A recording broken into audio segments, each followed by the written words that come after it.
Purihin ng Diyos sa umagang ito at magandang araw po sa bawat isa. Amen. So tayo po ba ay masayang nagpupuri sa ating Panginoon? Amen. Dapat lagi tayong excited magpupuri sa Diyos dahil yan po yung inilalabas natin, yung talagang nararamdaman natin. Kumbaga, sa ginawa ng Panginoon sa buong week na ito, narito tayo ngayon upang purihin siya at magsama-sama na makinig sa kanyang salita ngayong umagang ito. So, excited ba tayo na marinig ang salita ng Diyos? Amen. Praise God. Hallelujah. So, tayo po ay dadako na at ang pinag-uusapan po natin ngayon ay yung Kingdom Promotion. Ito po yung tema natin sa series at ang tema natin sa buwan na ito ng June. So, tayo po ay nasa second series na and ang pag-uusapan naman natin ay yung Kingdom Promotion. Ito lamang yung pinaka-tema, pero hindi ito yung pinaka-title. So, nakikita nyo dyan, merong crown sa ibabaw. No? Kasi when it comes to promotion, alam natin, gusto natin yan. Lalo na pag sa trabaho din naman, gusto natin na po-promote tayo. Sino ba namang hindi ang gusto ma-promote, di ba? So gusto natin ma-promote kasi hindi ka lang mapopromote sa trabaho, pati yung salary mo magi-increase din. So, di ba? Hindi ka mananatili dun sa before and then after, ito ka na. Nag-level up ka na ngayon. Di ba? Yun nga lang. Na-promote ka, yung trabaho mo din magi-increase. Di ba? Yung trabaho mo dumadagdag din. Kasi, syempre, yung gawain, yung responsibility mo dun sa job offer na yon, kailangan magagampanan mo. And the same way sa Panginoon, when it comes to biblical context, yung kingdom promotion, ito yung pinag-uusapan yung kapag tinawag ka na ng Diyos. Okay? Pag promote ka ng Diyos, excited ka dapat. Diba? So sa ating pag-uusapan ngayon ay kingdom promotion. So gusto lang natin i-elaborate. Ano ba yung promotion? Other synonyms of promotion. Ito yung advancement. Okay.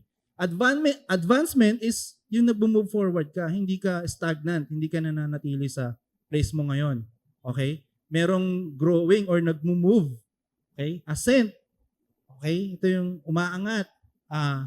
Umaakyat or yung rise, ganun din, umaangat. Yung creation. Why? Why creation? Kasi diba, alam natin kapag creation, bago. Diba? It's something new. Kaya pag bago, excited ka. Parang sabihin natin, meron ka ng bagong cellphone. Wow, excited ka kasi alam mo nag-level up ka. Ito dating cellphone mo, hindi na gumagana. Ngayon, bago eh. Alam mo, excited kang gamitin, di ba? So yun. At the same time, upgrade and elevation. Actually, kung titignan natin yung word na ito, parang gusto natin, nakikita natin to, nararanasan natin eh. Kasi di ba, parang, wow, pag nakita mong, uy, upgraded na yung account ko. Ayos to. Kaysa mag-downgrade, ang pangit naman nun, di ba? Di ba? Ginawa mo na yung mga dapat gawin, sinunod mo naman, and yet, ba't na-downgrade ako, di ba? Gusto mo mag-upgrade ka. The same way din sa level ng pamumuhay, and the same way din sa ministry ng Lord para sa'yo. So, yan. So, what promotion means to me? Earning a promotion allows you to take new responsibilities and complex tasks that challenge you to grow in your life and career. Remember, kapag na-promote ka, merong responsibilidad. Okay. Hindi ito yung ipopromote ka and yet yung level ng responsibility mo or nang gagawin mo is the same way pa rin dun sa dati. Kasi hindi yun mag-earn or walang result yun. Same way pa rin pero yung promote ka na ng mataas din. Same way pa rin ang level yung ginagawa mo. Malabo na magampanan mo yung bagong promotion na binigay sa'yo. So, ganun din sa buhay, di ba? And sa career. Yan. Gusto natin yan eh. Gusto natin mo promote. And gusto din ni God para sa atin yun. Kasi hindi naman tayo nilikha ng Diyos para manatili lang sa isang pwesto, di ba? Lahat tayo may kanya-kanyang assignment na pinagkaloob ng Diyos sa atin. Kailangan lang natin ma-discover yun. No? So, in Revelation chapter 17 verse 14, ito po yung text natin. Okay. Which is our text last week. They will make war against the Lamb. The Lamb is Jesus Christ, but the Lamb will overcome them because He is Lord of Lords and King of Kings. And with Him will be His called, chosen, and faithful followers. So sa text na ito, makikita nyo dito nakapaloob yung ating mga buong title, no? Now, the first one, last time, you are a king. Okay? Which is nandito. And today, you are called. Next week, chosen. Fourth week, you are faithful. And fifth week, you are a follower. So, sa purpose natin, pag-usapan natin. Kasi alam naman natin, lahat ng bagay merong purpose. No? Create tayo ni Lord, merong purpose. Create ni God ang universe, merong purpose. And sabi nga ni Lord, marami tayong plano sa buhay. Sa Proverbs 19 verse 21. No? Many are the plans in a man's heart, but it is the Lord's purpose that will prevail. Meaning to say, kahit marami kang planong gusto mo mangyari sa buhay mo, anumang tahakin mo na landas, si Lord pa rin ang masusunod. No? Ano man yung purpose niyang yun, yun pa rin ang susunod. Now, para sa atin ba, bakit ganun? Magpaplano pa ako tapos si Lord din naman pa na masusunod. Kung ganun ka mag-isip, sasabihin na natin, hindi mo talaga ma-obey si God. Pero kung if you allow that, okay, Lord, I will put all my actions. Sa Proverbs 16 verse 3, one of my favorite verse, sabi doon, commit all your actions to the Lord and your plans will succeed. No? Kaya kung i-commit mo yung mga plans mo sa Panginoon, yung gagawin mo, sigurado yun, succeed yun. Kasi yung gusto mo na mangyari, kinukommit mo ngayon sa Kanya, for sure, ibabalik ng Panginoon yun. Di ba? Sino ba namang ayaw na mag-fail? Ay, sino ba namang ayaw na hindi mag-succeed sa buhay? No? Ayan. So, reviewin lang natin. Last week, we talk about you are a king. So, you are a king. No? Medyo controversial nga ito kasi hindi naman to napag-uusapan sa religious churches, no? Pero kasi dahil kingdom government ang pinopromote ni God. Yung sistema niya is kingdom government. And He is a king, you are also a king. So, bakit king? Bakit hindi queen? Kasi may babae naman. 'Di ba? Sa context ng world, king and queen. Pero bakit sa Bible king lang, walang queen? Simple lang. Kasi sa Bible, hindi naman pinag-uusapan ng gender. Spiritual. Walang gender. And because of, dahil king, kasi nga, ang father is used as a father. Diba? Kapag ginamit mo yung salitang father, it's talking about he. Diba? Lalaki. Pero dahil yung ginamit sa Bible, father, so ang magiging anak niya, son. And bakit tinawag din na Bible ang sons of God? Which is tayo yun, all children of God. Kasi yun yung term na ginamit sa Bible to promote or makita natin na ang king pala, kapag ang anak niya, ipopromote niya, same way din ng kanya, di ba? Hindi naman pwedeng king tapos son, tas magiging queen. Walang ganun. So, nandun sa Bible. So, stay lang tayo sa Bible. Ayan. And then, next week, we're going to talk about you are chosen. Okay. Nabanggit nga sa akin ni Pastor Dennis, hindi lang to simpleng chosen. Okay. Pero, the word chosen, alam na natin yon, pinili sa Tagalog. So, ayan. Exciting din yan. And the fourth title natin is the full of faith. You are full of faith. No, merong level of faith ng pinag-uusapan. I remember na di-disciple sa amin ni Pastor Dennis, meron siyang nabanggit na about sa faith. At itong faith na to, meron palang tinatawag na little faith, small faith, full of faith. Yung mga yon. So anong level ka doon? May kita mo yan dyan. Pero, yan. So sa fifth week naman natin, you are a follower.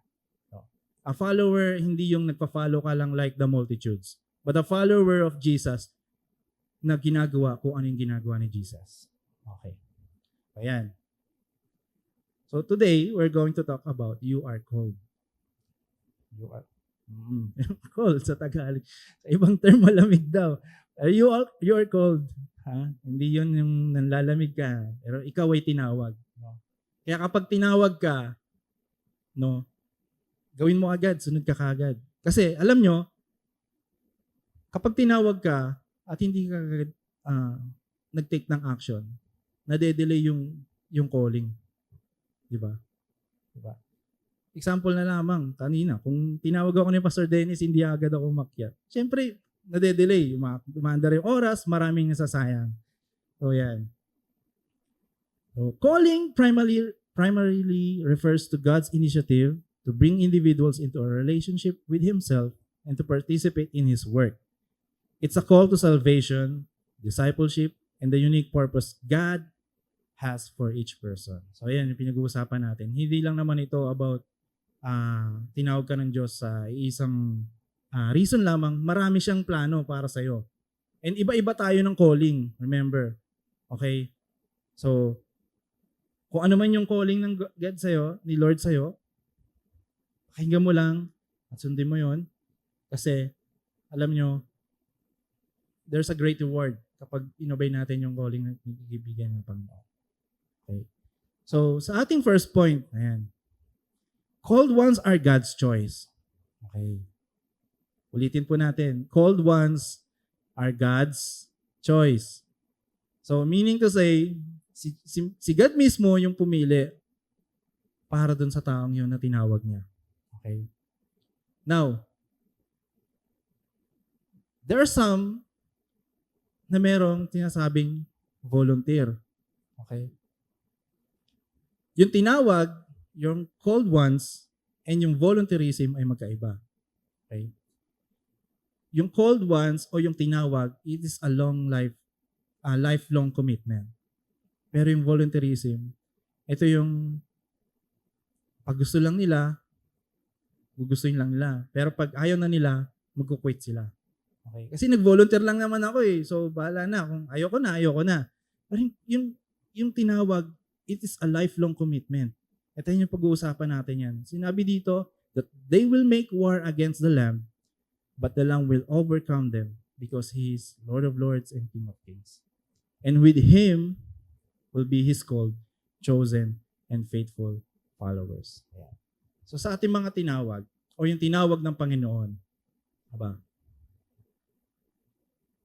kapag tayo ay pinagagawa ang Diyos, at narinig natin yung nais ng Panginoon na pinagagawa niya sa atin. Ang nangyayari, sometimes nagda-doubt pa. Kasi gagawin ko ba to? Lord, parang imposible yata. Kasi we know, kapag ang Diyos ay tumawag at may pinagagawa, talagang for us, parang imposible. Posibleng mangyari. Diba? Like Moses. Gusto ko lang klaruhin, no? Meron kasing wisdom ako napulot dito. Na tayong mga tao, nakakaranas tayo ng burden. Yung burden na yun, kapag nag-grow na yung burden na yun, no?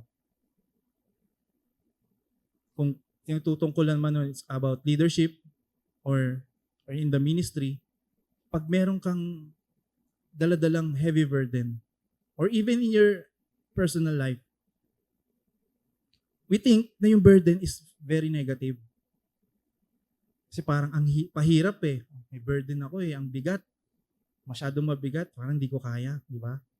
Pero actually, yung burden is a sign or is an affirmation na si God is promoting you into something bigger.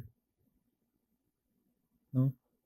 Why? Kasi kapag na-realize mo na yung burden na to, bigyan ko ng example. Si Moses, bago siya tinawag ng Panginoon, alam natin si Moses is lumaki sa pangangalaga ng Pharaoh sa Egypt. And then, we know the story na si Moses, meron siyang napatay, or he became a murderer. Kasi nakita niyang sinasaktan yung isang Israelites. And, di ba? Napatay niya yung taong to. Meaning, merong burden sa kanya na ayaw niyang makitang nasasaktan yung kapwa niya. Israelites. Yet, yun lang yung kaya niyang gawin. Napatay niya para lang ipagtanggol yung isang taong yun. And then si God, dumating sa kanya at tinawag si Moses. Moses, kailangan kita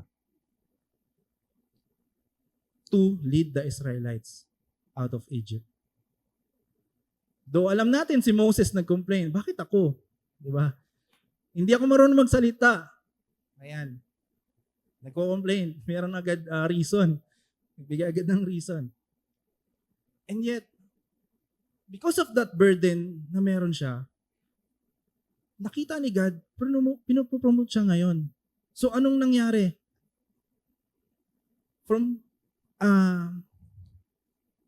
Alam naman natin si Moses is mataas din ang rank sa Egypt kasi mataas din ang pinag-aralan niya dahil pinag-aral siya ng kanyang nakasakip sa kanya sa Egypt. Pero nilid niya ang Israelites, no? Though ang Israelites ay pasaway, pero nilid niya ang Israelites. Dahil sa pagkakatawag sa kanyang yun. And alam natin na si Moses ngayon, kilala, ang well-known, di ba? The other person na gusto kong ibigay ng example is si Peter. Si Peter, alam natin si Peter is an ordinary fisherman. No? And then, one time, yung story is, nangingisda si Peter, and then buong maghapon, wala sila nahuling isda. No? So, inangat na nila yung net, wala kasi silang nahuli. So, I believe,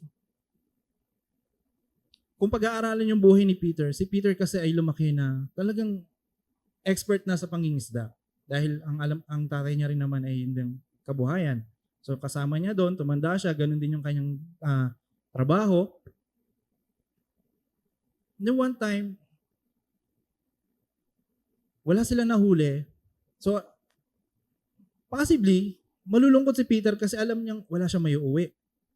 Diba? Walang huli. And then, Jesus came and asked him, itapon mo ulit yung net sa kabilang side.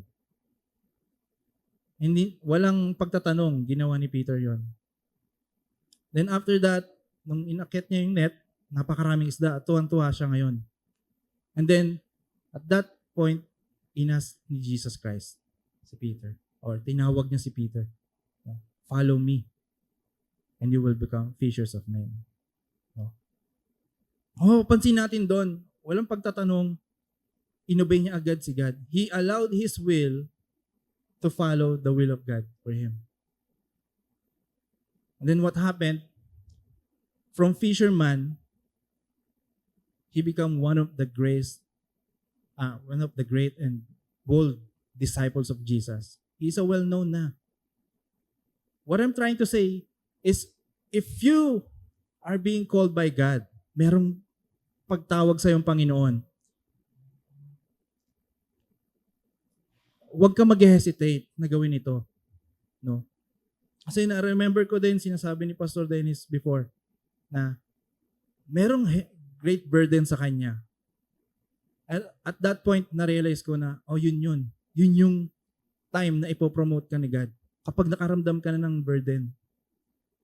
Kasi yun yung time na ile-level up ka ni Lord into something greater. And yung si Peter and si Moses and those people na ginamit ni Lord nung tinawag niya, from ordinary, like David, from shepherd, naging king.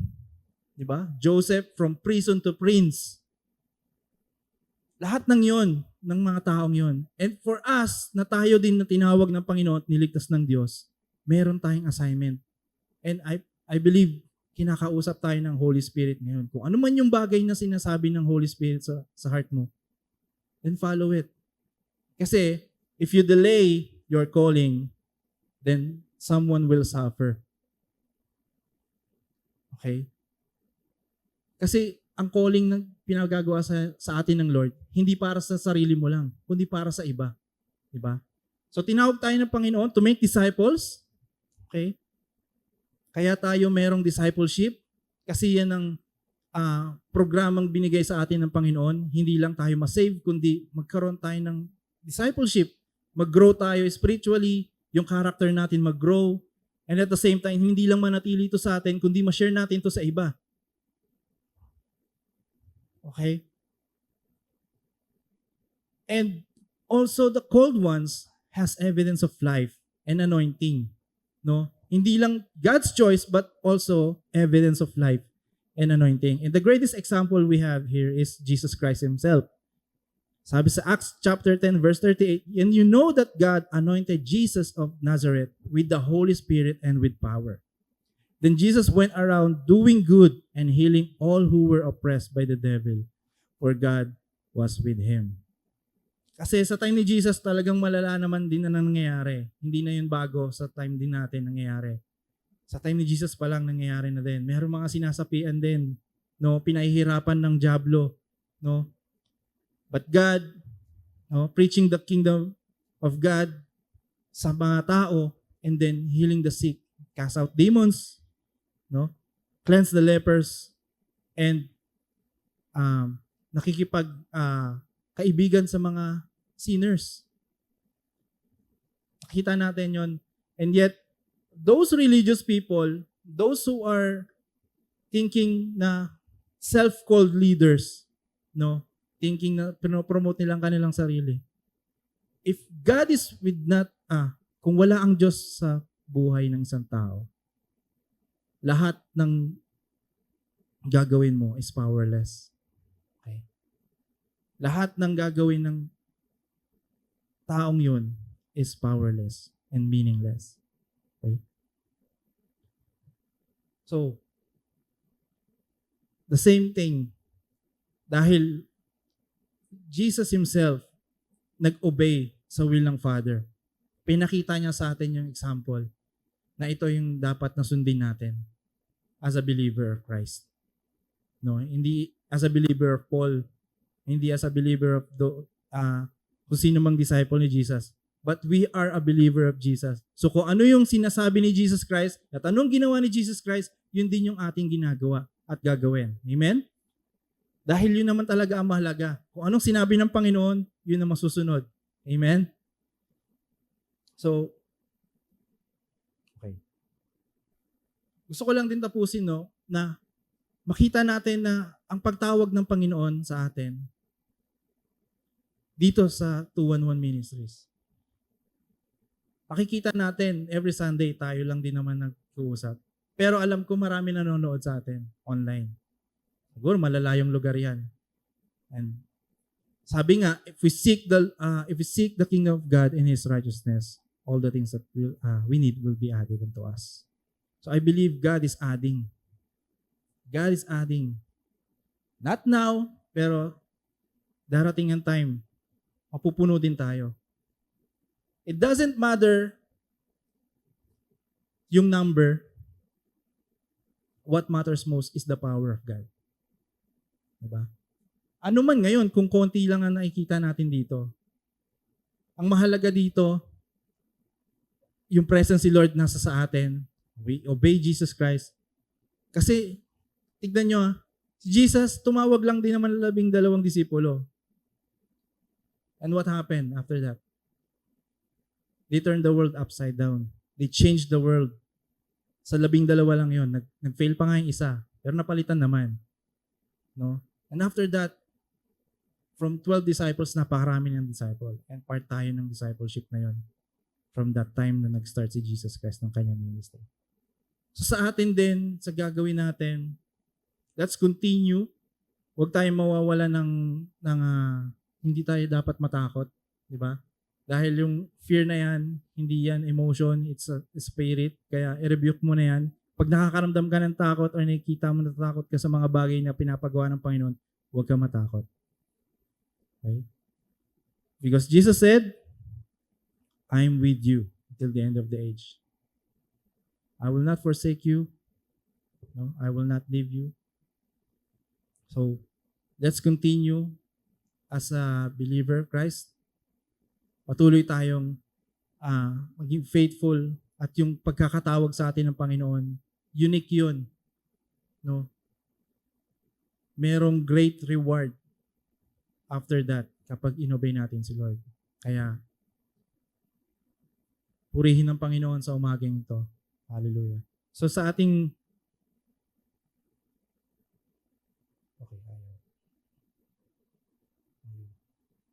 sa ating application questions, anong kaibahan ng God's faith calling sa heartfelt and sincere volunteerism? Okay. Secondly, ano ang kingdom promotions na narinig mo ngayon? Alright. So purihin ng Panginoon. Let's pray. Father in heaven, Lord, we thank you, God, for this morning, Lord God. Lord, kung ano man ang narinig ng bawat isa, ay alam ko, Panginoon, bawat puso ng naririto, Panginoon, meron ka mensahe. At yung pagtawag mo sa amin, no, Panginoon, ang calling na meron kami, ay we know, Father God, will not just benefit us, but it's for your glory, God. It is to advance your kingdom, Lord. Because this is your heart, Lord God, na marinig ng bawat tao, Panginoon. Good news na ito. Na hindi lang ito magstay sa amin, Panginoon, but to share this, Lord God, calling na pinagkaloob mo sa amin, Panginoon, ay magbunga ito, Panginoon. At magawa namin ito ng tama, Lord God. Not just by our own works, Lord God, but by your Holy Spirit and power, Lord God. Obeying your will, Father Jesus Christ.